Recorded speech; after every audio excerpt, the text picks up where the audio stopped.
Ingrid will do a 20-minute presentation, and we will be following that by a 5-minute Q&A during her presentation. So I'll be introducing her shortly.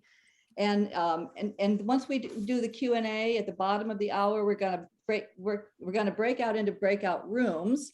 And our key person who is helping us do that actually couldn't join today. So I'm going to be doing that, in the next few minutes. So hopefully that will go fine. But we plan to have a 20-minute breakout session. We have moderators, 6 from the color literacy team, and we have a couple other colleagues that are joining us as moderators. And the question that we will be talking about, and we want you to be thinking about while Ingrid gives her presentation, is looking at the future of color education. So here's the question that we'll be talking about in the breakout rooms. What kind of support and resources are essential to implement an updated color curriculum at your university? So we really want to focus on solutions going forward. And with that, I would like to introduce our speaker. I am so excited to be able to introduce Ingrid. Ingrid Calvo Ivanovic is a color designer, research, and consultant in design research at Politecnico di Milano in Milan in Spain, and an assistant professor in the design department at the University of Chile. She has an MA in image studies and graphic design. She's also a member of the AIC Executive Committee, the editorial board of Color Research and Application Journal, and a member of the steering committee of the Color Literacy Project. For more than 12 years, Ingrid has been a full-time researcher in the field of color, developing methodologies for its teaching, study, and application in design, architecture, and art in relation to other research areas such as visual and curatorial studies. She's presented her research at color conferences and workshops around the world. So Ingrid, thank you for joining us for this inaugural Color Literacy Forum. We look forward to your presentation. Thank you so much. Thank you very much, Luen. Thank you all of you for being here and for coming. And good morning, good afternoon, and good evening, wherever you are in the world. So I'm going to present you a part of my doctoral dissertation that is called Color Teaching in Design Education, and we are going to see a state of the art of color teaching and design programs. So I wanted to start with the theoretical background of the research and the analysis that I'm going to present you today. So I start from the issue of color education and the identification of a problem in color education at the university level, and most of all at all levels, but very, very important in the the university level, as several scholars have documented this lack of proper color training within design and architecture faculties and during the last 30 years, as color courses are under-considered in these universities or these faculties. And from the literature review, we might find that there are 2 possible reasons. The first reason is related to the complex interdisciplinary nature of color knowledge. And the second reason is a tradition of chromophobia, which is a concept provided by David Batchelor in 2000. And this chromophobia can be related to the debate of color versus form. So I'm going to explain these 2 motivations.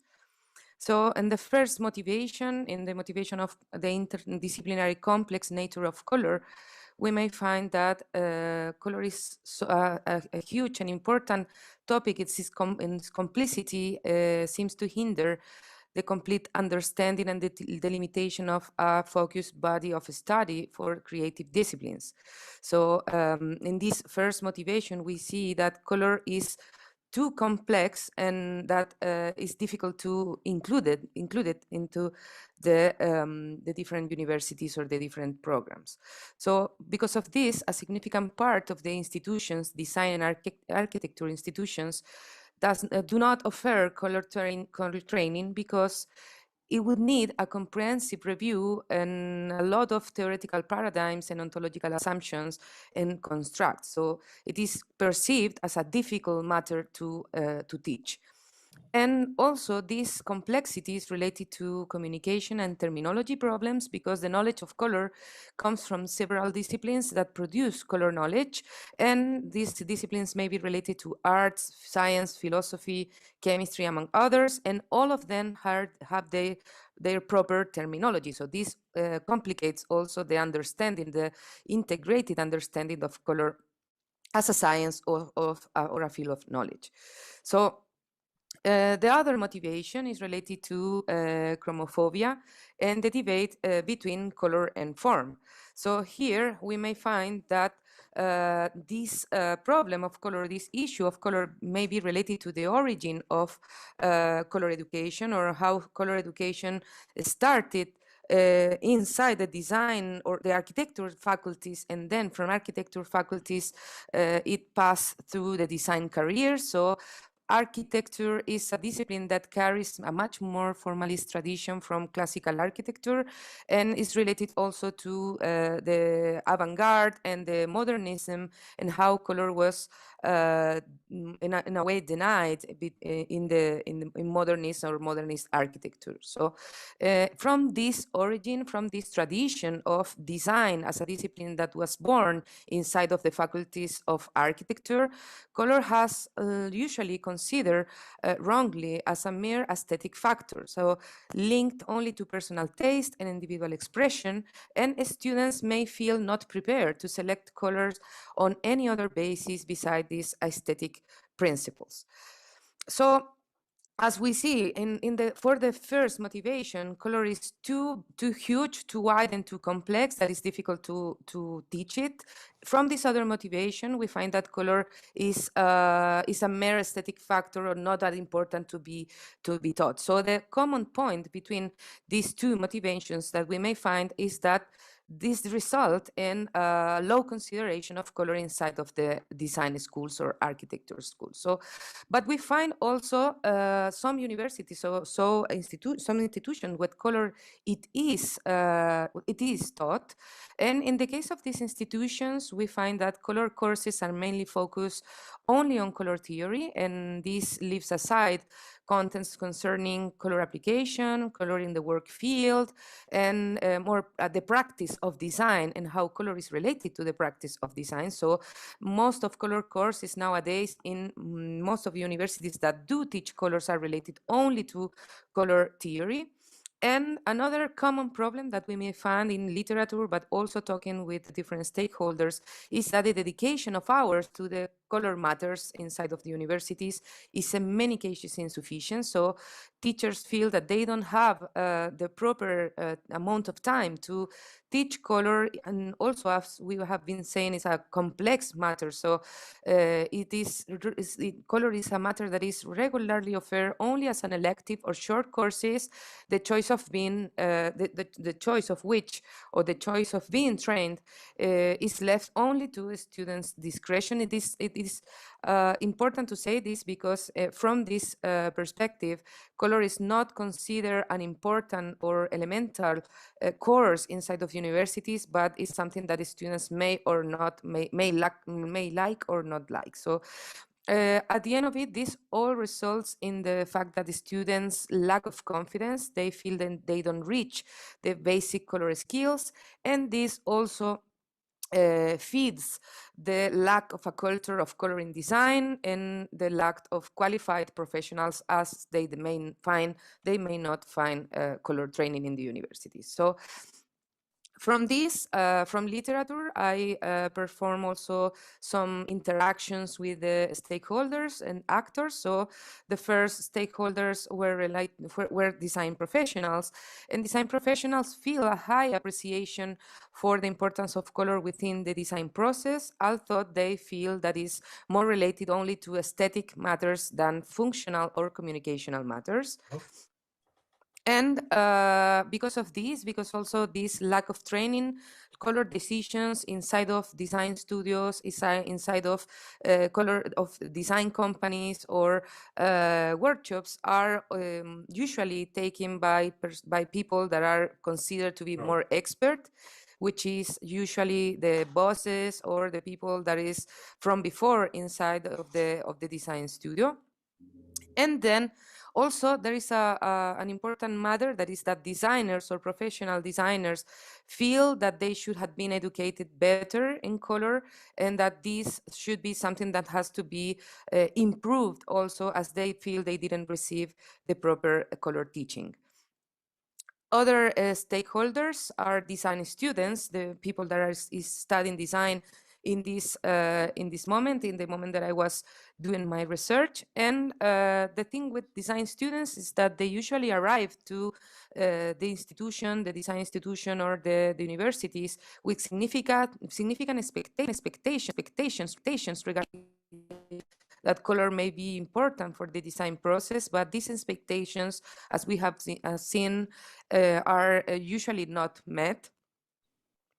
And there's a big difference between the students from universities that do not teach color and students that do teach, universities that do teach color.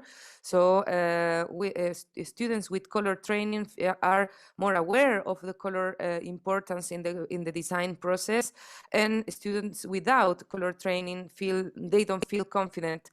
And this also has a consequence on the fact that if color is not taught at universities, students are going to do a little effort to obtain color training elsewhere or afterwards. So if we don't teach color inside of the universities, if we don't teach color inside the student training, it is probably the student is not going to have a culture of color outside of the university when he or she is going to be a professional. And the final stakeholder, and also which is probably more related to our audience today and the people that is participating in the forum, is design and color teachers. When speaking with design and color teachers during my PhD, I found that they confirmed this struggle with the shortage of resources and time, and low consideration of color matters within the institutional culture. And teachers were also feeling that they have to convince directives and curricular planners in order to find more space for color inside the universities or in the institutions. And another challenge that was related to the time that I was performing this analysis was remote teaching, because this was during the pandemic time. So another big challenge, or the highest challenge that teachers may find nowadays, is color relativity, or this is also teaching color through a screen and not seeing or not looking at the same phenomena that the students are looking at. So from this, I wanted to complete the definition of the state of the art, and I performed some research actions. So starting from the research gap, which was this lack of proper color training in design higher education, as the teaching of color was not or is not aligned with the current design discipline needs. And one of my research questions was how color has been taught in design education higher institutions during the last decade in order to have an updated panorama, and what are the relevant aspects regarding color education that are missing or can be improved. And the research action that I am also going to present you today is this analysis to 103 color courses of design schools to outline this updated panorama of the inclusion of color knowledge inside design programs and curricula. So going into the details of the analysis, first of all, we have the selection criteria and some criteria to select these more than 100 courses. First of all was relevance, and this is related to the fact that courses had to contain the word color in their title. This is in order to explain that I didn't consider courses that were named as visual perception or color or form or visual elements, because I wanted to focus on courses where color was the most important topic of the course, and not where color was only one of the topics of the course. So then we have the thing of the educational context. These color courses that I selected were taught inside an institution that contemplated design discipline in some of these of its areas. So if the color course was only for architecture, I was not considering it. and also the period of the courses, or the period where I was, which I were working with. And in this case, in order to have an updated panorama, I worked only with courses that were taught from between 2010 and 2020. And as any research, we have also some limitations for this analysis.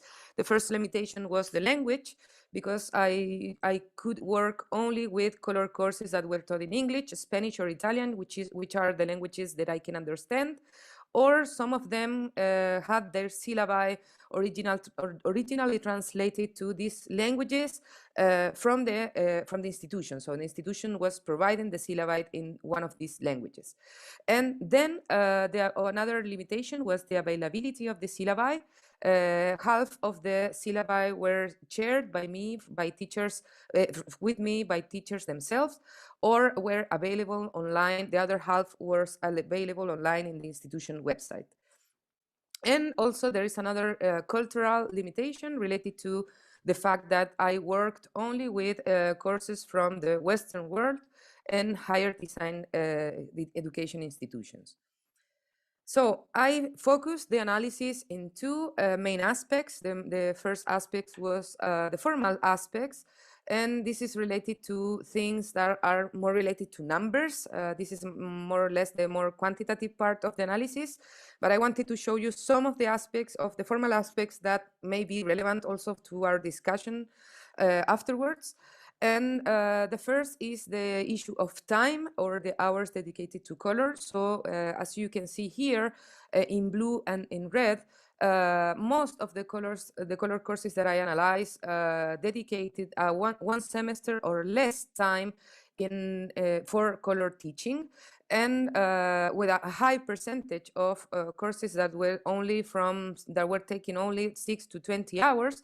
And this is critical when we think on the fact that most of the time these color courses are the only possibility that the students have inside of the career, the design career, to learn color. So up to 20 hours is a really low consideration of color.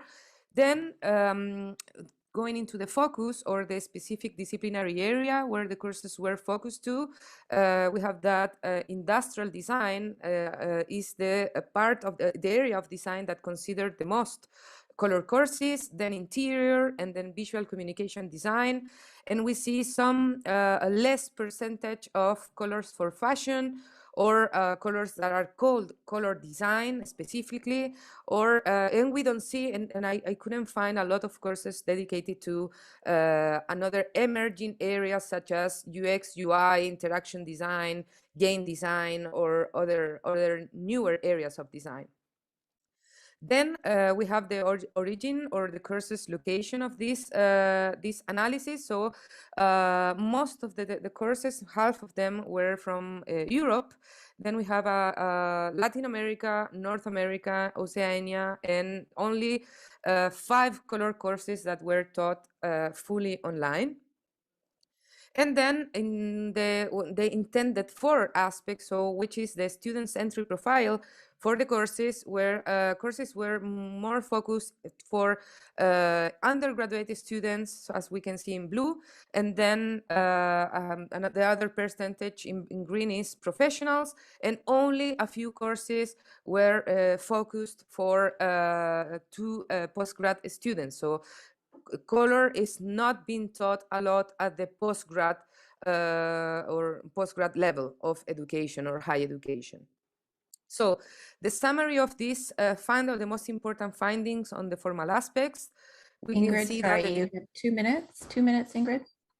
Okay. Oh, I think I'm a bit late, so I'm going to go a bit faster.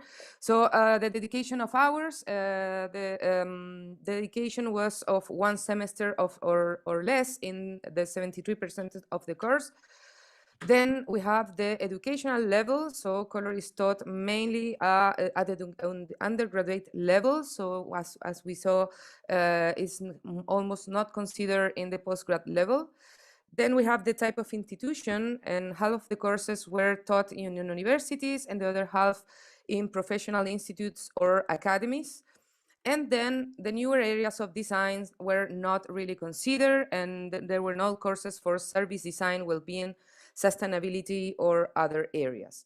So going into the didactic strategies, I analyzed the thing of learning outcomes. So we can see here that in red and green, we have the most important percentages. This is related that the fact that the students are learning color, and they are learning about color and how to do with color, but only a few of them are learning how to create with color, and this is a critical element of the analysis. Then on the cognitive dimensions, we see that the learning outcomes are more focused on remembering, understanding, and applying, and not focus or not a lot focus on analyzing, evaluating, and creating. And this is, we may say that analyze, evaluate, and create are the actions that are more related to design. So it seems that the color teaching is not being linked directly to the design actions. And also in the topic of theoretical or applied knowledge, we see that theoretical and applied knowledge are more or less half and a half. So courses are theoretical and applied in also almost the same proportion. And passing into the contents, we see that color fundamentals are the most topics are related to color perception and color theory, only a few to color relativity and color language. Then going into the topics of color application, we have that the most, even if color courses are really applied, or like half of the courses were applied, we may see that this application is more related to a technical application than in the highest percentage. And then we find the different ways in which color is related to the different specific areas of design. And this is how it is composed, the color application topics inside of the courses. Then the exercise or teaching and learning activities, we see here that theory and practice are like half and a half. We see that a lot of color courses are still focused on theoretical lessons and doing practical exercises, but other kind of teaching and learning activities, as case study or laboratory work or project work, are still in a low consideration inside of color courses for design. And finally, the bibliography. So bibliography was something really interesting, because I found that most of the bibliography that students, that teachers have suggested in order to complement the courses is really new, and it is most of the bibliography is published after 2000. So this was interesting, because we were seeing in the literature review that the color theory was not updated, and bibliography was really updated. So this is a paradox between the two. So I am going into the final slide. So the summary of the findings in didactic strategies that I found is that the learning outcomes are more focused on concrete learning than abstract learning, and abstract learning is really more related also to design. So remember, understand, and apply dimensions are the most considered, and the higher cognitive tasks, analyze, evaluate, and create, that are more related to design discipline, reach only these 20% of the outcomes. In the knowledge dimension, we find that the most considered are the factual and procedural. This is to know about color and to know how to do with color, but we don't find a lot of reflection or critical thinking related to color, but mostly the application of a theory. The contents structure that we find in the analysis, that the courses are half theoretical and half applied. And when these courses have an applied focus, it is usually a technical approach to color instead of a creative or design-based approach. And the learning activities are more or less half passive and half active learning. And there's a low focus on observation activities, which means that students had not been taught to see how to see with color. So finally, the discussion and open path that the analysis provided in order also to open the conversation in our forum is a lack of connection between color education and the design discipline. So this lack of connection is related to the dedication of hours to color teaching, which is still very low in design education institutions. Then we find that there is a missing link between color theory and the design practice, and that students learn color as detached from design work field and the design needs. And then there is a question, it's a more open question, but it's related to who is responsible for implementing more color training in the schools.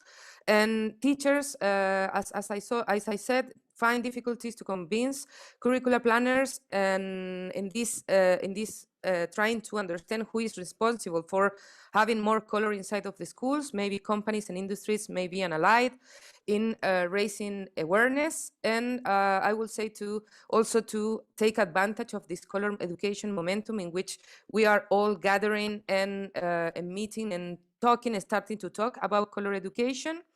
And finally, some of the possibilities to solve or to improve the issue of color education is that color knowledge, and this is one of the results of this analysis, but also a result of my research, is that color knowledge should be reviewed and updated according to the design education needs, so color can become a more robust and integral part of the design process. Then also the fact that emerging areas of design may be an opportunity to boost the color, the vogue of color, and we may consider also some topics or emerging topics related to sustainability, human comfort, and well-being that are being really trendy in this moment, or really important also for society in this moment, and color may say something also related to this.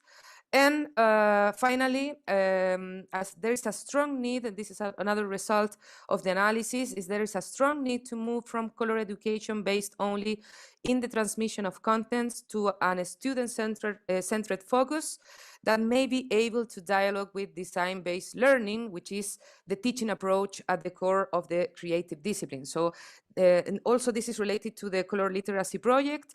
This is there is something that may be the truth in this moment, because we have been talking a lot in a lot of different events, and this seems that this need to change or to update the color education is more important than ever, and we may have a big opportunity this, and the forum also is part of this initiative. So thank you very much for your attention, and these are my email and my Instagram if you want to see more results of the projects, or if you want to ask some questions. Great, thank you so much, Ingrid. So we've got a little bit over time. What I want to do is just take one question, and then we'll do a 15-minute breakout question. So if anyone wants to put something in the chat. Bravo, yes. Any questions for Ingrid? And you also have her email up here, so you can get in touch with her.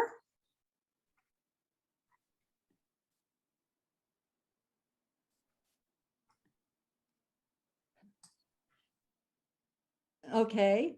I think if you're saving your questions for the chat, the breakout rooms, Ingrid, do you want to stop screen sharing now? I think if you all have her contact information, that's absolutely essential. So like we said, I think the forum is really about hearing this information and hearing back from you. So we are going to save up your questions here. You heard the question we want to address related to Ingrid's talk in the breakout sessions.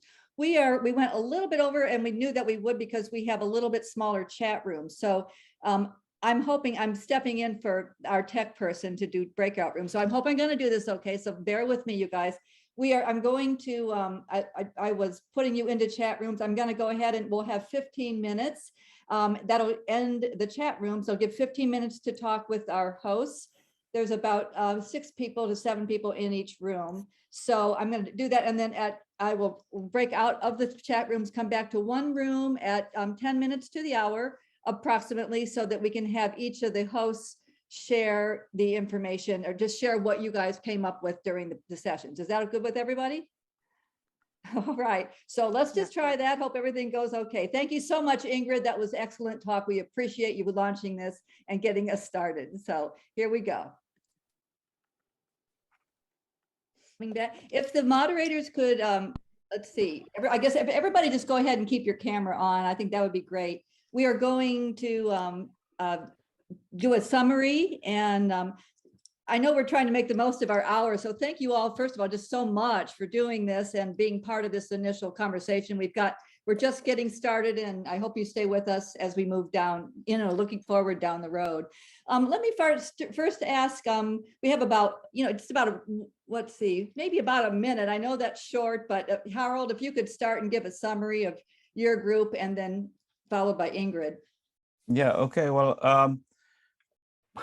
I think what I gathered from our conversation, we were about 4 people there, is that the knowledge and skills around color, they're very fragmented, so that it's difficult to form a kind of picture who's teaching what. For example, John Seymour is teaching colorimetry to graphic designers, and then he doesn't really have an idea what else they're taught. So who takes care of the more sort of aesthetic side of color and so on, and whether they actually address that at all on the color on the graphic design course, or how they address it and so on. Osvaldo da Pos took up the same lines, said that color it has many different disciplines. I mean, there's not only art and design, there's also the science of color, and there are different cultures to these disciplines. So it's hard to kind of package it in just one package, this whole thing about color.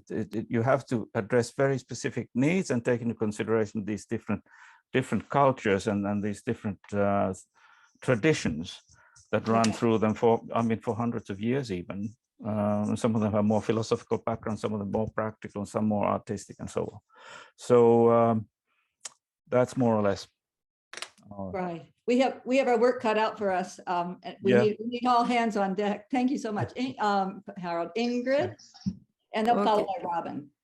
Yeah, we were talking about the fact that in order to update also color knowledge, it is necessary to pass from a static structure of knowledge to a dynamic one, and how color knowledge for design can also move according to the 21st century and be dynamic as the knowledge is being also dynamic. Then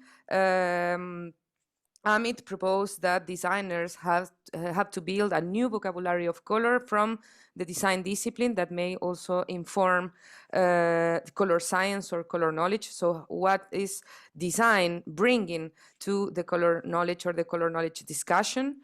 And then Anat also said something related to the implementation of new technologies and resources in order to also to update the teaching of color according to the new technologies and the possibilities of interaction that we may have in our 21st century. And the last discussion that we were having that was really interesting, and then we got cut, but we will probably continue to talk about it, was the fact that that research with and scholars that do research and share research with the community, as we are doing probably right now, they a lot of times do not bring this into the classroom. So research is not included inside of the curriculum, and it is not accessible to students. So this is something that we may also think about in order to see how can we bring all the new knowledge that we are building in our classroom and in our research, and trying to make that they connect with each other, and students are going to be also they are going to receive this and are going to be the ones that are going to be receive the benefit of it if we focus on it. So that is more or less what we were talking about. Right, we're taking notes on all of this. So we're Ellen, and followed by Robert, and then Robin. I defer to Jean. She was to be our note taker. Yeah, I We'll was be a done. note taker, so I'm Ellen. Okay, so the first thing that we focused on was the fact that if you are trying to get information in order to teach or to learn, self-study, that the information is often contradictory. Also, when looking at books, the subject matter is so complicated, the books are in a lot of ways too general, or they're too specific. And so, you know, one of the questions we would have to Ingrid is, when she did her analysis of books, did she look at the type of book that it was? Was it a general text? Was it a specific text? Was it a text that pretty evenly cut across the same level of information in several different subjects? The other thing was that students come into the classes at a lot of different levels of experience with color. And also, since students are able to self-select, pick what they want to study, how do you draw them to color? How do you get them interested? And I like John's expression, how do you get to where they are hungry for the color, hungry for that information? We agreed with Ingrid that there needs to be a little bit of more emphasis on reflection and observation, that we may know the language, but we don't know how to speak it. And there are so many terms that mean different things in different disciplines. What kind of color experience can you provide? It is a visual phenomenon, so we want to be cautious about talking it to death by trying to put too many words against it. But at the same time, connecting it to other things with which people might be a little bit more familiar, such as their other senses. And so a promo for Ellen's upcoming Toronto speech on weaving the senses. Perfect. That's our thing. That's great. Thank you so much, Jean. And Robert, report from your group, and then Robin will close it out. Well, we had a good discussion, I'd but say I'm sorry, only 3 of the group could speak. Sarah and Kerry had no chance, and I do apologize. My fault, I didn't conduct it strictly enough. But what we learned, and this was interesting, Robin mentioned that the problem is, and this is reflecting what Ingrid had said, color is just too complex. It's just too complicated. It cannot be tackled. And what came back from Monta's remarks also, that people who have to work with color don't understand the basics. So professionals who work in the field may not be even interested in the fine parts. And Salintip, who teaches designers for 8 years, has been teaching designers, so the problem is a lack of infrastructure.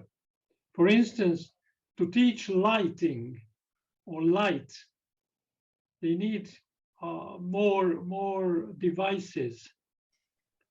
And of course, there are problems with online teaching, how to represent colors truly in a digital environment.